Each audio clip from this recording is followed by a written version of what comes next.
오늘 주시는 하나님의 말씀 사도행전 2장의 말씀입니다. 사도행전 2장 1절에서 4절까지 함께 축복의 말씀을 받고 읽도록 합니다. 같이 읽겠습니다. 오순절 날이 이미 이르매 그들이 다 같이 한 곳에 모였더니 홀련히 하늘로부터 급하고 강한 바람 같은 소리가 있어 그들이 앉은 온 집에 가득하며 마치 불의 혀처럼 갈라지는 것들이 그들에게 보여 각 사람 위에 하나씩 임하여 있더니 그들이 다 성령의 충만함을 받고 성령이 말하게 하심을 따라 다른 언어들로 말하기를 시작하니라. 아멘. 우리 함께 옆에 계신 분들 서로 축복하고 말씀을 듣도록 하겠습니다. 다시 우리 함께 인사하겠습니다. 목사를 축복하는 것도 잊지 마세요. 제가 여러분 축복하면 먼저 나 축복하고 옆에 분들 하세요. 나 건너뛰지 말고 하나님의 축복이 여러분들과 함께 하시길 바랍니다.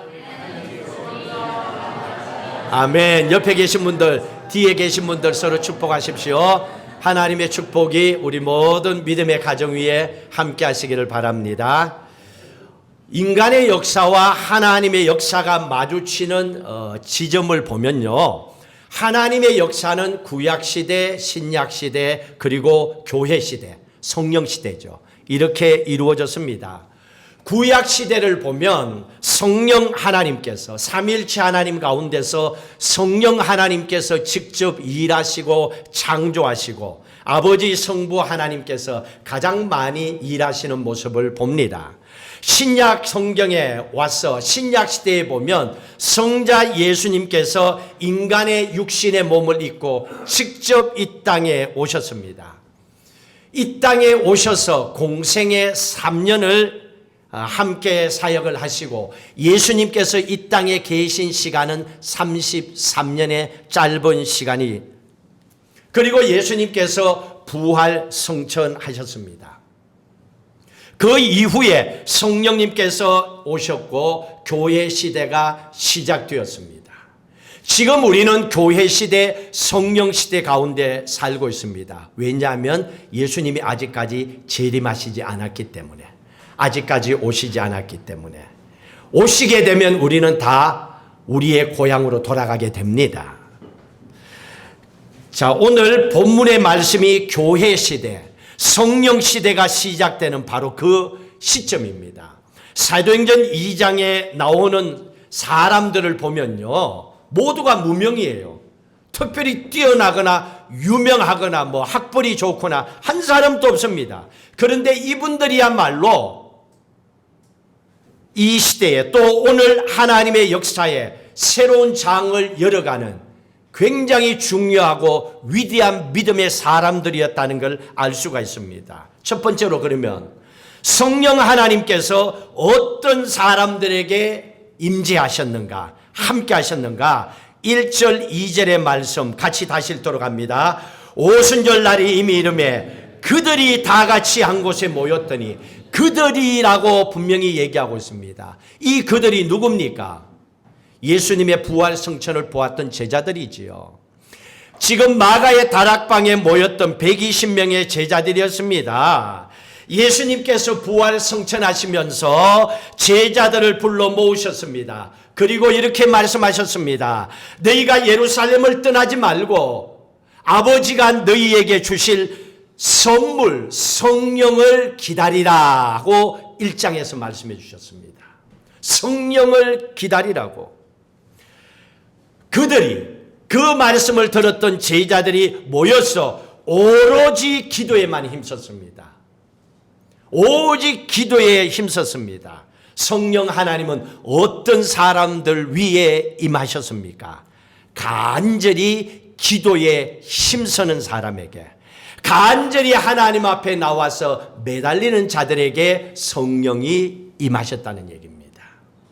오늘 우리는 믿음 생활하지만은 성령 하나님이 우리 가운데 함께 하심을 믿고 살아가고 있습니다. 성령 하나님이 우리를 붙잡아 주지 않으면 이 땅에 예수 믿고 구원받을 자, 예수를 주님으로 신앙으로 고백할 자도 없고, 또 믿음으로 하나님의 교회에서도 헌신, 봉사, 찬양 아무도 없습니다. 인간의 힘으로 할 사람 없습니다. 인간의 힘으로 하면 몇 번 하다가 싸움하는 거예요. 내 마음에 안 맞으니까. 그런데 하나님의 주시는 성령이 우리 가운데 함께 하시기 때문에 이 마음을 가지고 기도하고 봉사합니다. 마가의 다락방에 120명의 제자들이 모였는데 그곳에 성령 하나님께서 임하셨습니다. 성령 하나님을 처음 경험한 사람들입니다. 성령의 시대가 여기에서 시작이 되었기 때문에 성령을 처음 경험한 사람들이 성령 하나님을 어떻게 표현했습니까? 2절에 보니까 급하고 강한 바람 같은 소리로 표현하고 있습니다. 이건 처음 성령을 경험한 사람들이 성령 하나님을 표현해 준 거예요. 그렇기 때문에 지금 또 우리에게 이런 모습으로 드러날 수 있지만은 다르게도 드러날 수 있겠죠. 그거는 뭐 성령 하나님께서 하시는 것이지 사람이 하는 게 아니지 않습니까? 중요한 건요, 성령 하나님께서 어떤 형태로 뭐 강한 바람같이 급하게 어떤 형태로 그들에게 나타났다가 중요한 게 아닙니다. 기도하는 사람들에게 성령이 함께 하셨다는 거예요. 그게 중요한 거예요. 그 말씀을 우리에게 해주고 있는 겁니다. 새로운 역사의 장을 여는 그 자리에는 유명한 사람이 아니었습니다. 특별히 뭐 성경을 많이 읽은 사람이 아니었습니다. 기도를 간절하게 주님 앞에 매달려 하는 그 사람들에게 성령 하나님을 보내주셨다는 겁니다. 만약에 바꾸어서 기도하지 않고 걱정하고 염려하는 사람들에게는 어떻게 될까요? 사탄이 염려와 걱정 그 사이로 비집고 들어가게 되죠. 그러면 교회를 다녀도 기도하지 않으면, 다시 얘기하면 왜 내가 걱정이 많은가, 왜 염려가 많은가 쉽게 생각하세요. 기도 안 하니까 그래요. 뭘 자꾸 어렵게 생각해요. 하루에 한 번이라도, 한 시간이라도, 아니면 10분이라도 기도를 해보세요. 정해진 시간에. 안 하고 사니까 그러지. 그러니까 매일 내 머리 믿고 사니까 염려와 걱정이 쑥쑥 들어갔다 나왔다가 머리가 깨질 것 같고 약 먹어도 안 되고 잠도 안 오고. 교회 다닌다고 그게 뭐 그냥 쑥쑥 되어지는 건 아니지 않습니까? 염려할수록 염려가 사라진다면 하지요. 나도 염려하지. 왜? 염려할수록 없어진다면. 근데 아니에요. 염려하고 걱정하면 염려와 걱정에 눌려갖고 숨도 못 쉬어. 죽을 것 같아. 우리는 그걸 잘 알고 있습니다. 그런데 오늘 말씀해 보니까 기도하는 그 자리에 성령께서 임하셨다고 그랬습니다. 자, 그럼 잘 보십시오. 성령께서 그 자리에 임하셨다 하는 이 말이 무슨 말입니까? 성령께서 그들과 함께 하셨다는 얘기죠. 또 다른 말로 하면 성령이 임하셨다는 얘기는 너희들의 인생의 문제와 염려와 걱정을 내가 책임지마 하는 그 말씀이에요. 맡기라는 얘기입니다. 하나님께.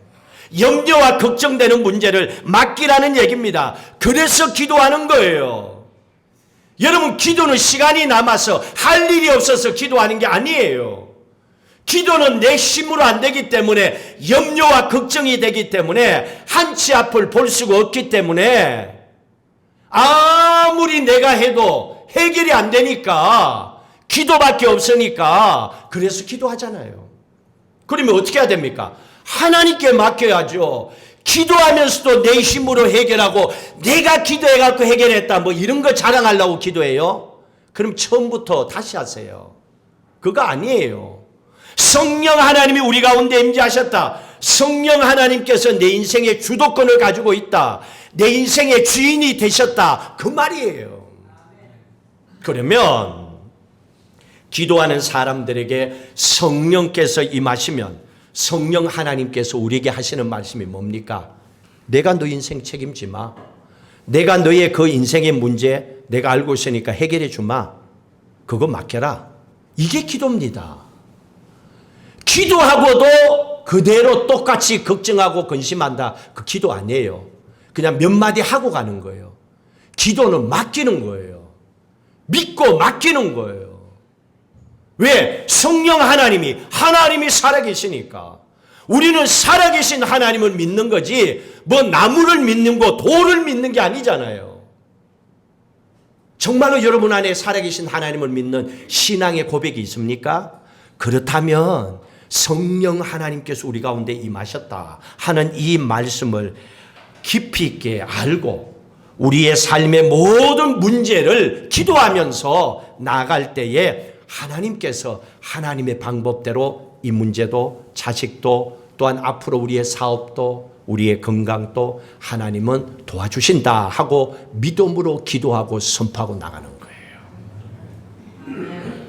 자, 두 번째로는 성령 하나님께서 굉장히 독특하고 특별한 방법으로 임하십니다. 우리 가운데 함께 하십니다. 3절 말씀 보십시오. 뒷부분에 각 사람 위에 하나씩 임하였더라 그랬습니다.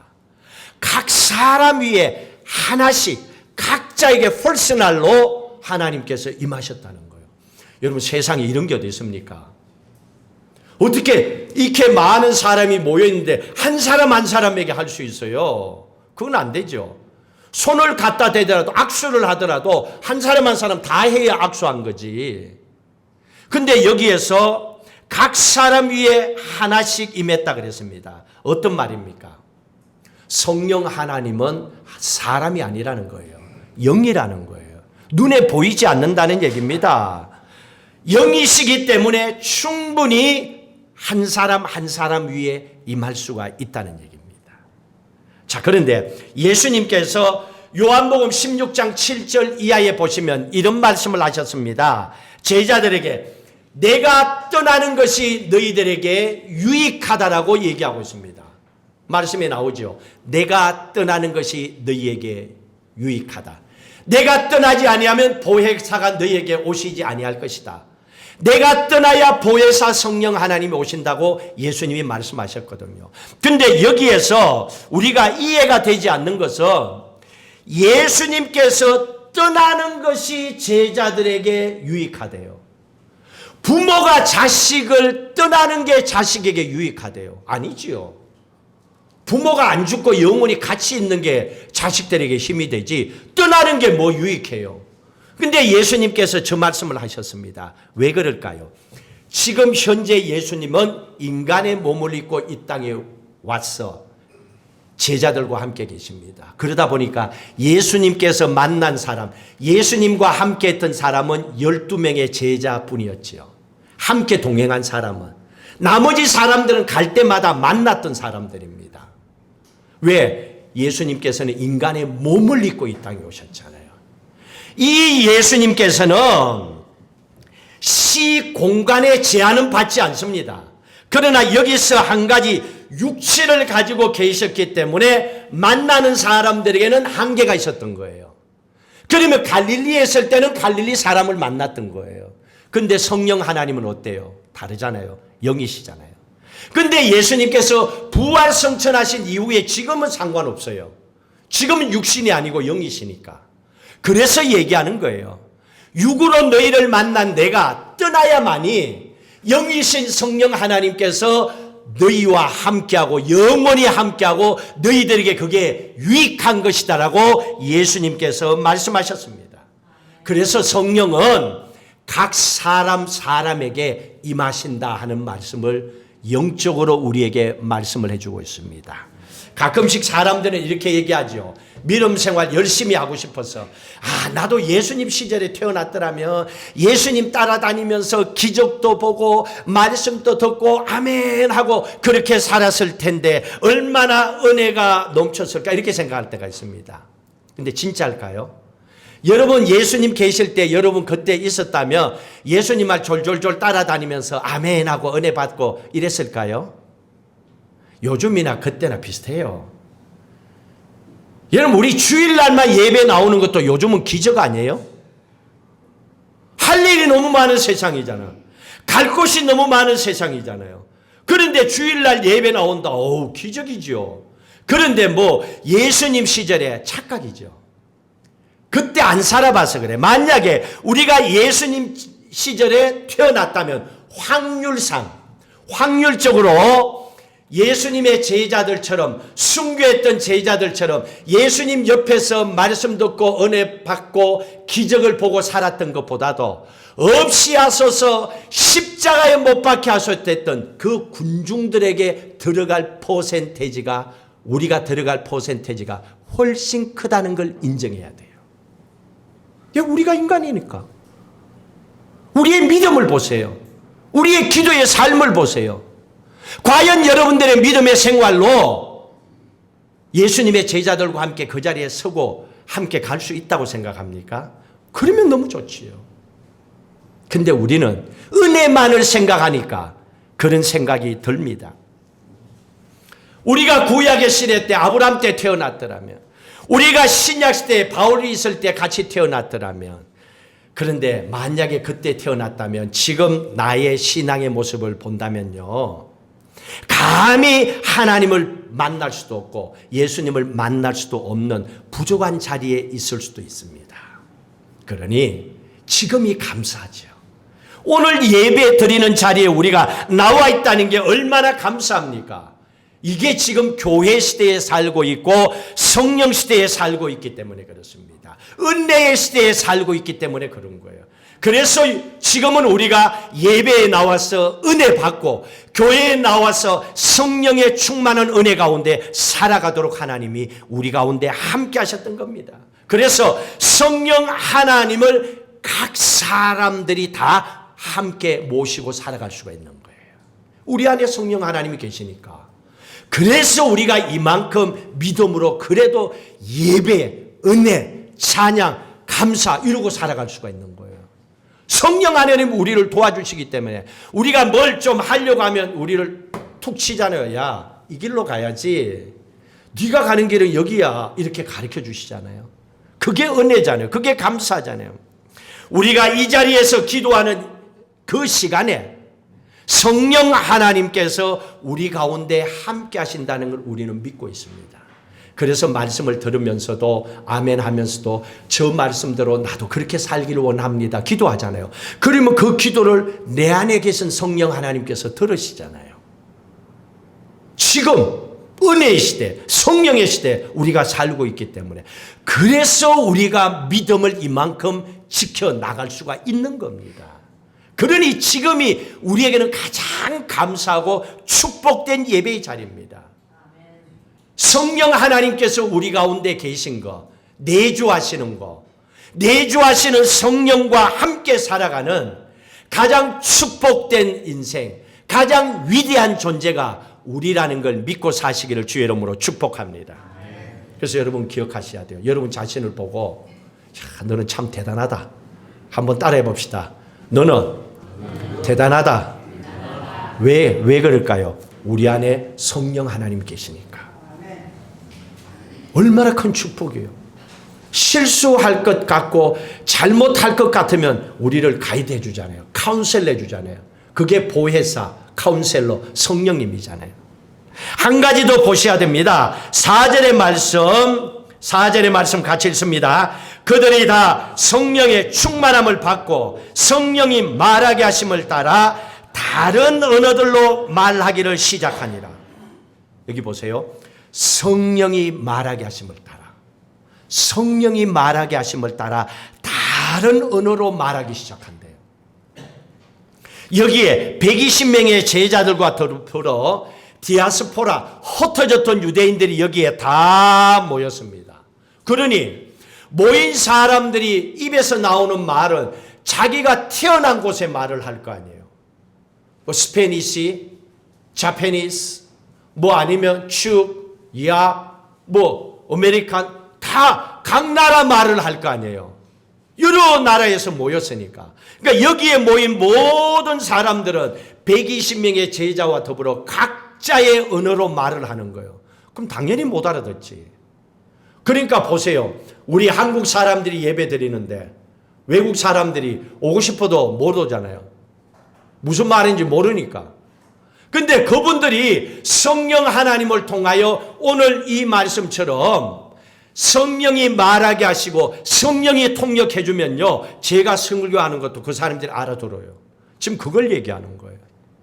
이거는 하나님이시니까 가능한 거죠. 성령이 임하시게 되면 나타나는 특징입니다. 가장 중요한 특징입니다.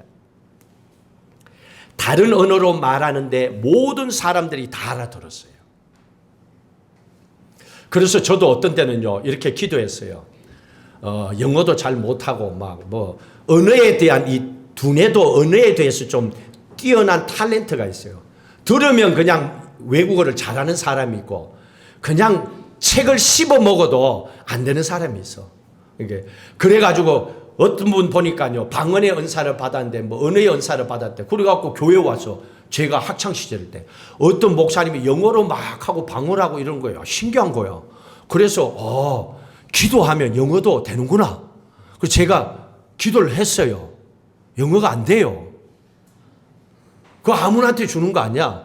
그런 거 아니야. 여기서 얘기하는 거, 방언의 은사를 얘기하는 게 아니고 소통이 되었다는 거예요. 소통이 되도록. 이게 성령 하나님께서 각 나라의 말로 하는데 여기 있는 모든 사람들이 다 이해하고 다 받아들였다는 겁니다. 그리고 말을 하는데 지금 나는 한국말로 하는데 저 사람은 스페인말로 다 알아들었다는 거예요. 성령 하나님께서 중간에서 다 통역해 주셨다는 거예요. 지금 그걸 얘기하는 거예요. 소통이 되었다는 거예요. 잘못하면 오늘 또 예배 마치고 나서 또 저처럼 옛날에 저처럼 또 영어하게 해주세요. 영어 ABCD 이러면 안 돼요. 그런 거하고는 다릅니다. 여기서는 성령 하나님께서 함께 하시니까 성령께서 통역해 주시니까 서로가 소통이 되니까 아무런 문제가 없었다는 얘기입니다. 그러면 성령 하나님께서 임하시면 어떤 일이 일어납니까? 소통의 문제가 없어집니다. 대화의 문제가 없어져요. 자, 이걸 우리의 삶으로 한번 가져와 보세요. 우리의 가정에 성령 하나님께서 임재하시고 주인이 되셨어요. 그러면 부부간에 대화가 소통됩니다. 부부간에 말을 안 하고 사는 사람, 말을 해도 말만 꺼내면 싸움질하는 부부 있잖아요. 이런 사람들은 교회만 다니지 성령의 임하심을 경험하지 않고 살아가는 거예요. 또 우리의 가정뿐만 아닙니다. 나라에도 마찬가지입니다. 정치, 권력에 대해서만 관심을 가지고 있지 성령 하나님께서 그들 가운데 임하면 서로의 당이 달라도 백성들을 생각하는 마음으로 뭔가 하려고 그래요. 근데 그게 없으니까 자기만을 위한 정치하잖아요. 내가 죽을 때까지 정치하려고 하잖아요. 백성들은 없어. 그러니까 그냥 자기 그 자리 마련하려고 백성들에게는 그냥 먹을 만한 거 하나씩 던지기만 하고 거짓말이 많고 우리는 그걸 알고 있잖아요.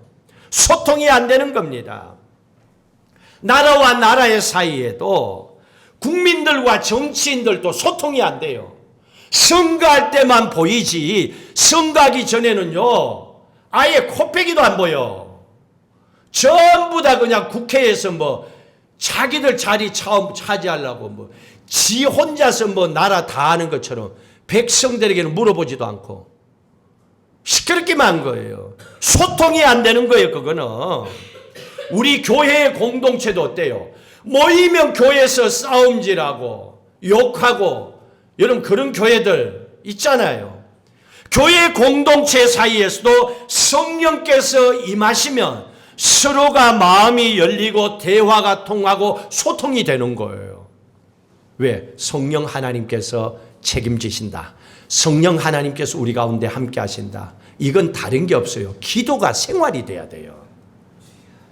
기도 외에는 다른 게 없어요. 열심히 직장 생활만 하고 주일날 모였는데 그 사람들 입에서 나올 거 뻔하지. 성질나고 안 그래도 일주일 동안 돈 번다고 피곤했는데 건드려봐 그러면 확 가지. 장로도 건들면요 욕해요.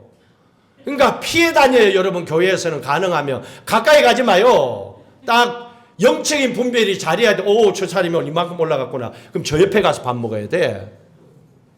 지혜롭게 신앙생활 해야지. 아무나 다 받아들인 게 아니에요. 가슴이 열려 있어야 그걸 받아주지요. 일주일 동안에 기도할 시간도 없이 죽을 만큼 일하다가 왔는데 교회 와서 뭐 여유가 있을 것 같아요? 예배만 마치면 또 그쪽으로 돌아갈 생각하고 있는데. 그러니까 그냥 예배 시간 빼고는 내 인생 전체가 세상에 묶여서 사니까 기도가 없으니까 거기에서 뭘 우리가 기도할 수 있냐는 얘기입니다. 보십시오. 교회 안에는 예수 잘 믿는 사람들 많습니다.